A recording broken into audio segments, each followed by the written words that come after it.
할렐루야. 오늘도 고르고 복된 날 주임전에 나오신 귀하신 성도님들을 축복합니다. 이제 여기저기에서 꽃들이 피어나고 또 꽃몽우리가 이렇게 맺어지면서 우리에게 봄이 왔음을 실감케 하고 있습니다. 참으로 좋은 계절이었습니다. 봄바람처럼 성령의 바람이 사랑하시는 성도님들의 가정에 그리고 우리 교회에 넘치기를 축복합니다. 오늘 본문은 세례 요한의 죽음을 설명하고 있습니다. 오늘 본문은 마가복음 6장 17절에서 29절 말씀으로 세례 요한의 죽음이라는 제목으로 말씀의 은혜를 나누겠습니다. 오늘 본문을 좀 더 잘 이해하기 위해서 우선 그 당시의 시대적인 배경을 우리가 알 필요가 있습니다. 예수님이 탄생하셨을 때 이스라엘은 로마의 지배를 받고 있었습니다. 우리나라가 이제 36년간 일본의 지배를 받았던 것과 마찬가지입니다.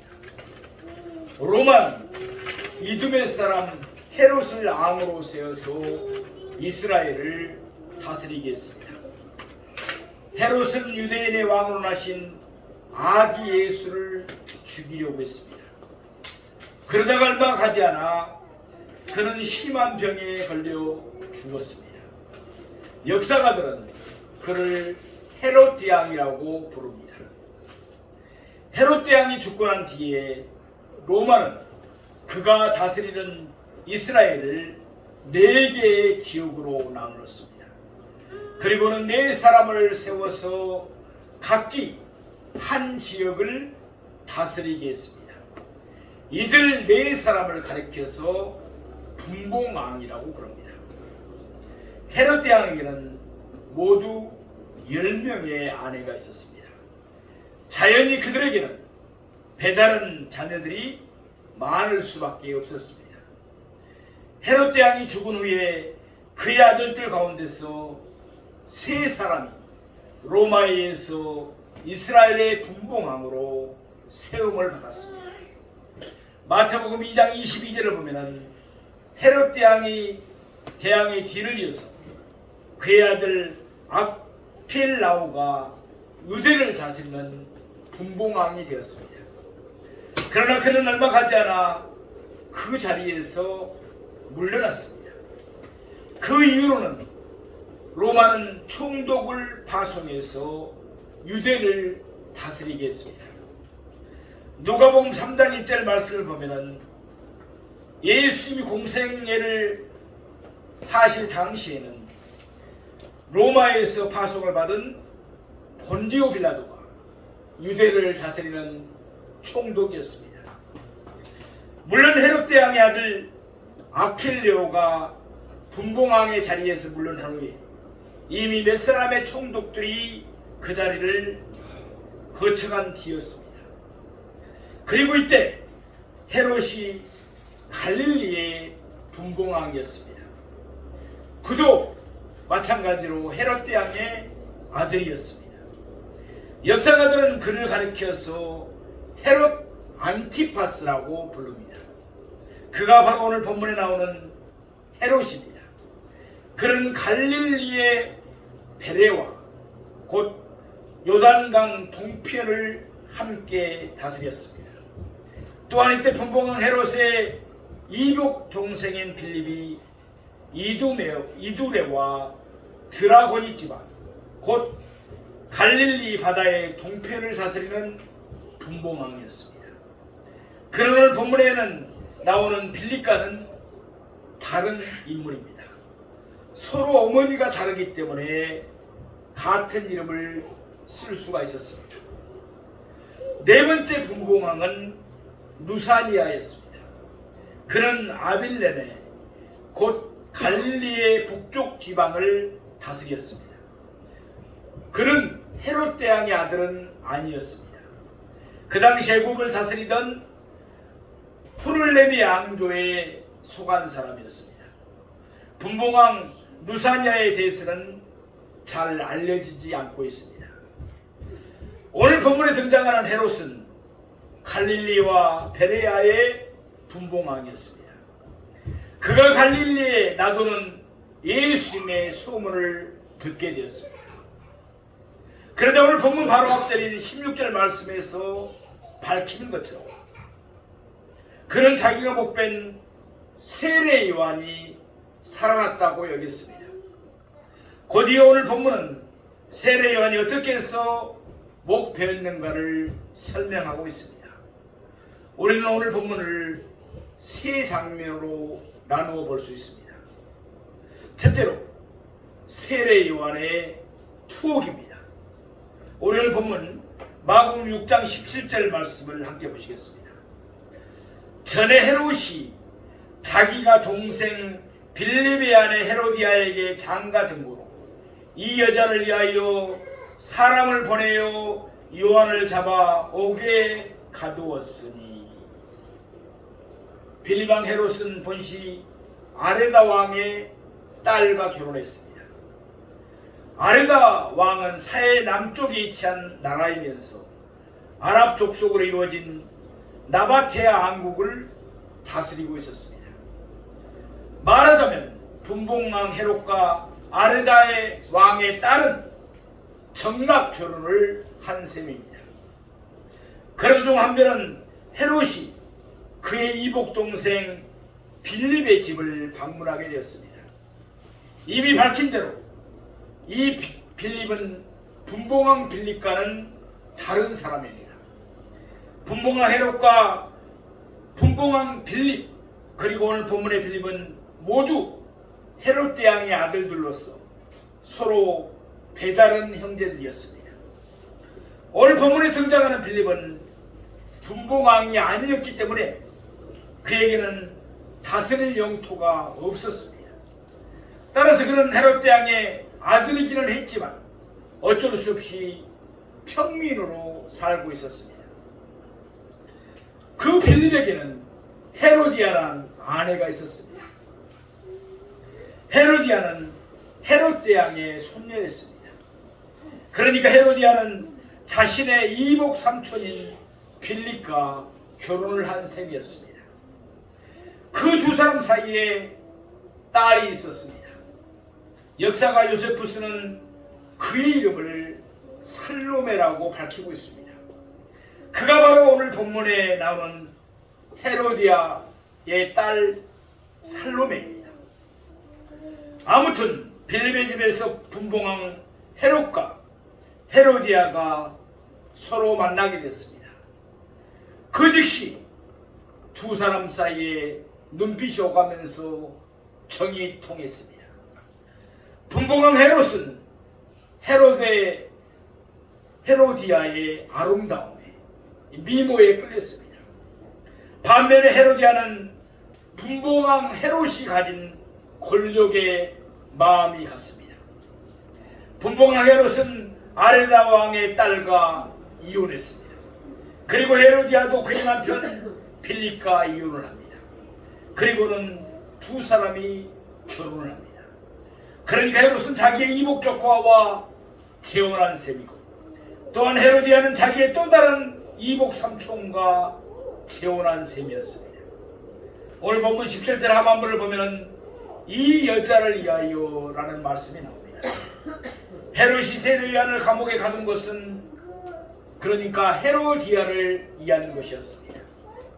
그러면 왜 헤로디아는 그의 새남편 헤롯에게 세례 요한을 잡아서 옥에 가두라고 요구했습니까? 오늘 본문 마가복음 6장 18절 말씀을 보겠습니다. 이는 요한이 헤롯에게 말하되 동생의 아내를 취한 것이 옳지 않다 하였습니다. 여기서 헤로디아가 세례 요한을 미워했던 이유가 설명되고 있습니다. 세례 요한이 헤롯을 책망하는 말을 했기 때문입니다. 곧이어 세례 요한이 분봉한 헤롯을 책망하는 내용이 나옵니다. 동생의 아내를 취한 것이 옳지 않다. 분봉한 헤롯에서는 안 된 일을 행했던 것입니다. 그가 자신의 이복 동생 빌립의 아내 헤로디아를 자기 아내로 취한 것이었습니다. 출애굽기 20장 14절을 보면은 간음하지 말라고 말씀합니다. 또한 출애굽기 20장 17절을 보면은 이웃의 아내를 탐내지 말라고 말씀합니다. 십계명에 나오는 말씀들입니다. 아울러 레위기 28장 16절이나 레위기 20장 21절을 보면은 형제의 아내를 데리고 사는 것을 금하고 있습니다. 우리 마가복음 6장 19절에서 20절 말씀을 보겠습니다. 헤로디아가 요한을 원수로 여겨 죽이고자 하였으되 하지 못한 것은 헤롯이 요한을 의롭고 거룩한 사람으로 알고 두려워하여 보호하며 또 그의 말을 들을 때 크게 번민을 하면서도 달갑게 들음이더라. 헤로디아의 마음에는 세례 요한에 대한 오람이 뿌리 깊게 박혀 있었습니다. 그래서 그는 세례 요한을 계속해서 죽이려고 들었습니다. 그러나 그 뜻을 이루지 못했습니다. 그 이유가 20절 말씀에 나오고 있습니다. 분봉한 헤롯은 세례 요한을 의롭고 거룩한 사람으로 여겼기 때문입니다. 사실 세례 요한은 의로운 사람으로서 아무런 잘못이 없었습니다. 또한 그는 거룩한 사람으로서 하나님을 위하여 전적으로 쓰임을 받는 하나님의 사람이었습니다. 그래서 헤롯은 세례 요한을 두려워했습니다. 세례 요한은 헤롯을 두려워하지 않았지만 헤롯은 세례 요한을 두려워했습니다. 사랑하시는 여러분, 하나님을 두려워하면 사람을 두려워하지 않습니다. 그러나 하나님을 두려워하지 않으면 사람을 두려워하게 되어 있습니다. 헤로디아가 세례 요한을 해치려고 할 때마다 헤롯이 번번이 그를 두려워하면서 헤로디아의 손에서 그를 보호했던 것입니다. 물론 세례 요한의 춤은 사람들의 가려운 길을 긁어주는 소리가 아니었습니다. 마태복음 3장 7절을 보면 그는 자기에게 나오는 바리새인들과 사두개인들을 가르쳐서 이와 같이 애쳤습니다. 독사의 자식들아, 누가 너희를 가르쳐 임박한 진노를 피하라 하더냐. 헤롯이 세례 요한의 말을 들을 때 크게 번민을 하면서도 달갑게 들을 수밖에 없었습니다. 헤롯이 그의 아내를 버린 것도 잘못이었지만 헤로디아에게 장가든 것도 잘못이었습니다. 세례 요한을 감옥에 가둔 것도 잘못이었기 때문입니다. 사랑하시는 성도 여러분, 세례 요한처럼 의롭고 거룩한 하나님의 사람으로 살아가는 우리가 되기를 소망합니다. 오직 하나님께 초점을 맞추며 살아갑시다. 그래야만 우리가 두려워할 사람은 이 세상에 아무도 없습니다. 오히려 세상 사람들이 우리를 두려워할 것입니다. 둘째로 헤롯의 생일 잔치입니다. 우리 오늘 보면 마가복음 6장 21절 말씀을 보겠습니다. 마침 기회가 좋은 날이 왔으니 곧 헤롯이 자기 생일에 대신들과 천부장들과 갈릴리의 기인들로 더불어 잔치할세. 헤로디아는 세례 요한을 죽이기 위해서 호신탐탐 기회를 노리며 칼을 갈고 있었습니다. 때마침 그에게 좋은 기회가 찾아왔습니다. 헤롯이 자기 생일을 맞이하여 큰 잔치를 배설한 것입니다. 헤롯은 그의 생일 잔치에 많은 손님들을 초대했습니다. 그때 손님들은 세 부류였습니다. 대신들이었습니다. 행정이나 세금 징수를 담당하는 자들입니다. 또 천부장들입니다. 로마의 고급 군인들입니다. 또 갈릴리의 기인들이었습니다. 갈릴리에 사는 유대인들로서 마가복음 3장 6절에 나오는 헤롯 땅에 속하는 사람들이었습니다. 헤롯 왕궁은 갈릴리의 디베라에 있었습니다. 그곳은 공동 묘지 위에 세워졌기 때문에 유대인들은 그곳을 부정하게 여기고 그곳으로 가기를 꺼려했습니다. 그래서 역사가 요세푸스는 그때의 생일잔치가 베레아의 마케루스에서 열렸음을 밝히고 있습니다. 우리 마가복음 6장 22절에서 23절 오늘 본문 말씀을 보겠습니다. 헤로디아의 딸이 친히 들어와 춤을 추어 헤롯과 그와 함께 앉은 자들을 기쁘게 한지라. 왕이 그 소녀에게 이르되 무엇이든지 내가 원하는 것을 내게 구하라. 내가 주리라 하고 또 맹세하기를 무엇이든지 내가 내게 구하면 내 나라의 절반까지라도 주리라 하거늘. 헤롯의 생일잔치는 부부 동반의 건전한 사교 모임이 아니었습니다. 오늘 본문에서 보면 헤로디아도 그 자리에 없었습니다. 그러니까 헤롯의 생일잔치는 남자들만 모여서 한번 진탕 즐겨보겠다는 식의 방탕한 술잔치였던 것입니다. 어느 정도 주흥이 일어나면 의뢰 직업적인 무의들이 춤추는 여자들이 등장합니다. 그들은 간헐적인 춤을 추면서 그 춤을 보는 남자들을 기쁘게 합니다. 말하자면 성적 욕망을 자극해서 그들의 눈을 즐겁게 해주는 것입니다. 그런데 뜻밖에도 그때 헤로디아의 딸 살로메가 친히 들어왔습니다. 살로메는 그의 춤으로 헤롯과 그 자리에 함께 있는 자들을 기쁘게 했습니다. 왕의 딸이 그런 자리에서 애설적인 춤을 춘다는 것은 부끄러운 일이었습니다. 또한 헤로디아가 자기 딸을 그런 자리에 보내서 춤을 추게 한 것도 수치스러운 일이었습니다. 살로메는 춤을 추면서 계속해서 헤롯 왕에게 추파를 던졌을 것입니다. 헤롯은 기분이 좋아서 살로메에게 약속을 했습니다. 내게 원하는 것을 내게 구하라. 내가 원하는 것을 내게 구하라. 내가 주리라. 곧이어 헤롯은 맹세까지 합니다. 무엇이든지 내가 내게 구하면 내 나라의 절반까지라도 주리라. 사실 헤롯은 분봉왕에 지나지 않았습니다. 그러니까 한 지역만 다스리는 왕이었던 것입니다.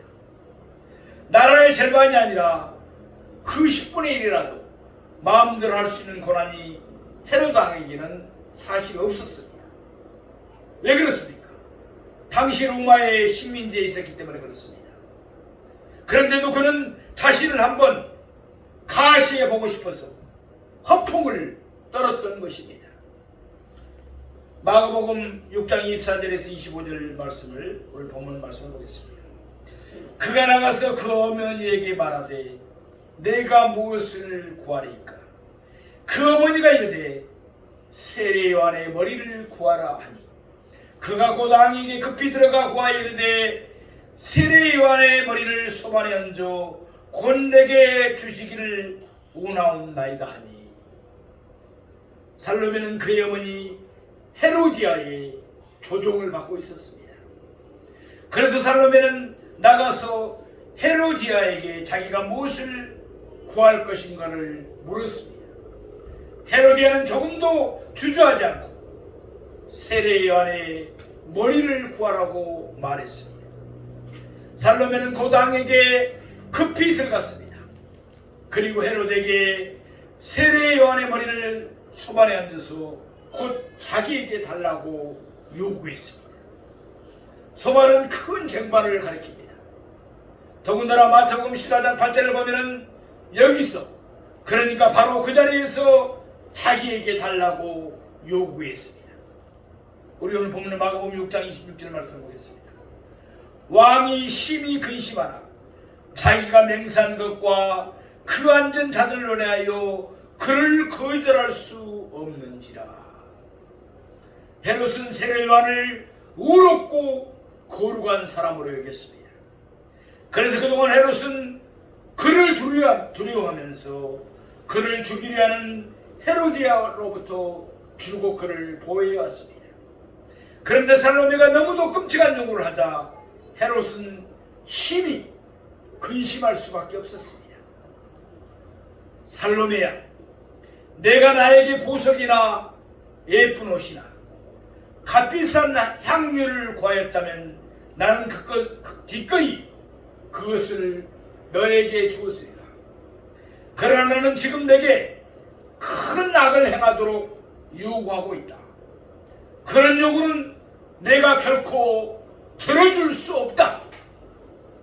그러면서 헤롯은 살로메의 요구를 단호하게 거절했습니다. 그러나 예수는 두 가지 이유 때문에 살로메의 말에 거절할 수가 없었습니다. 뭐 때문에 그렇습니까? 그가 맹세했기 때문에 그렇습니다. 또 함께 둘러앉은 자들 때문이었습니다. 그 맹세를 어기면 그의 태통이 말이 아닙니다. 그래서 그는 심히 근심을 하면서도 살로메의 요구를 들어주고 말았습니다. 다윗이 우리아의 아내를 빼앗았을 때 선지자 나단이 그를 찾아왔습니다. 그리고는 그가 우리아의 아내를 취한 것이 옳지 않다고 책망했습니다. 그러자 다윗은 회개하면서 제사함을 받았습니다. 그러나 헤롯은 회개하지 않고 오히려 세례 요한을 죽게 했습니다. 헤롯과 비슷한 사람이 있었습니다. 우리가 잘 아는 본디오 빌라도였습니다. 빌라도는 예수님에게서 아무런 죄를 찾지 못했습니다. 그러나 마가복음 15장 15절 말씀처럼 빌라도는 무리들에게 만족을 주고자 예수님을 십자가에 못 박혀 죽게 했습니다. 헤롯도 마찬가지였습니다. 그런 세례 요한이 의롭고 거룩한 사람임을 알았습니다. 그럼에도 불구하고 그는 헤로디아, 살로메 그리고 그곳에 있는 모든 사람들에게 만족을 주고자 세례 요한의 목을 베도록 명령했습니다. 사랑하시는 성도 여러분, 헤롯은 사람을 기쁘게 하고 사람에게 만족을 주고자 하다가 큰 악을 범하고 말았습니다. 우리는 사람에게 초점을 맞추지 맙시다. 세례 요한처럼 언제나 하나님에게 초점을 맞추고 살아가는 저와 여러분이 되기를 원합니다. 하나님을 기쁘시게 하여 하나님께 영광을 돌리며 살아가는 저와 여러분이 되시기를 축복합니다. 세 번째로 세례 요한의 처형입니다. 우리 오늘 본문 마가복음 6장 27절에서 28절 말씀을 보겠습니다. 왕이 곧 시병 하나를 보내요 요한의 머리를 가져오라 명하니 그 사람이 나가오게서 요한을 목베어 그 머리를 소만에 앉아다가 소녀에게 주고 소녀가 이것을 그 어머니에게 주니라. 참으로 끔찍한 일이 일어나고 말았습니다. 살로메가 요구하는 대로 헤롯은 곧 시병 하나를 보냈습니다. 시병은 암을 경호하는 병사를 가리킵니다. 그때 대신들도 총부장들도 갈릴리의 기인들도 아무도 만류하지 않았습니다. 그들 모두도 세례 요한을 죽이는 일에 가담한 셈이 되고 말았습니다. 마가복음 3장 6절 말씀대로 헤롯 당은 예수님을 죽이고자 했습니다. 따라서 예수님을 증거하는 세례 요한은 그들에게 하나의 가시였습니다. 그들은 먼저 헤롯의 손을 빌려서 세례 요한의 목을 베었습니다. 그리고는 뒤이어 빌라도의 손을 빌려서 예수님을 십자가에 못 박아 버렸습니다. 왕이 명하는 대로 시병은 옥으로 가서 세례 요한의 목을 베었습니다. 그는 세례 요한의 머리를 소만에 얹어서 모든 사람들이 보는 앞에서 살로메에게 주었을 것입니다. 살로메는 그것을 들고 가서 그의 어머니 헤로디아에게 주었습니다. 드디어 헤로디아는 자기 원수를 갚았다고 생각하면서 한동안 의기양양했을 것입니다. 그러나 그것은 잠시뿐이었습니다. 얼마 뒤 나바테 왕국의 아레다 왕이 헤롯을 쳐들어왔습니다. 자기 딸이 헤롯에게서 버림을 받은 것을 문책하기 위해서였습니다. 헤롯은 싸움에서 크게 패했습니다. 헤롯은 로마군에서 가까스로 목숨을 건질 수 있었습니다. 그의 로마 양제 카리굴라는 헤롯을 분봉왕의 자리에서 내쫓고 멀리 귀양 보내버렸습니다. 그래서 헤롯과 헤로디아는 기양살이를 하다가 쓸쓸하게 죽음을 맞이했습니다. 물론 그것으로 끝나지 않았습니다. 헤롯과 헤로디아는 그리고 살로메는 의롭고 거룩한 사람 세례 요한을 죽였습니다. 그들은 큰 악을 행하여 하나님께 큰 죄를 짓고 말았습니다. 따라서 그들의 영혼은 지옥에 떨어져서 영원한 벌을 받아야 했습니다. 우리 오늘 본문 마가복음 6장 29절 말씀을 보겠습니다. 요한의 제자들이 듣고 와서 시체를 가져다가 장사하니라. 마태복음 11장 2절에서 보듯이 세례 요한은 옥에 갇혔어도 그의 제자들과 연락을 하고 있었습니다. 따라서 세례 요한의 제자들은 세례 요한이 목배임을 당했다는 사실을 곧 알게 되었을 것입니다. 분명 그들은 불이 나게 세례 요한이 갇혀있던 마케루스로 달려왔을 것입니다. 예수님이 십자가에 달려 돌아가셨을 때입니다. 아리마대 부자 요셉이 빌라도에게 와서 예수님의 시체를 달라고 했습니다. 세례 요한이 목배임을 당했을 때도 마찬가지였을 것입니다. 세례 요한의 제자들은 헤롯에게 와서 그의 시체를 달라고 했을 것입니다. 그들은 헤롯세락을 받아서 목이 잘린 세례 요한의 시체를 가져다가 무덤에 장사했습니다. 그리고 난 후 마태복음 14장 10절 말씀처럼 그들은 예수님에게 가서 그 모든 사실을 아뢰었습니다. 그리고는 분명 그 길로 그들은 예수님의 뒤를 따랐을 것입니다. 사랑하시는 성도 여러분, 세례 요한이 목배임을 당했습니다. 의롭고 거룩한 하나님의 사람이 악인들의 손에 의해서 목배임을 당했습니다. 그러나 그의 목을 벤 헤롯까지도 그가 의롭고 거룩한 사람인 줄 알았습니다. 누가복음 7장 28절을 보면은 예수님도 그를 인정하시면서 여자가 낳은 자 중에 요한보다 큰 자가 없다고 말씀하셨습니다. 세례 요한은 오직 하나님만 바라보았습니다. 선한 싸움을 하고 달려갈 길을 마쳤습니다. 그러므로 그는 죽어도 의로우신 재판장이신 그리스도께서 주시는 의의 면류관을 받고 영원토록 하늘나라에서 하나님과 함께 있게 되었습니다.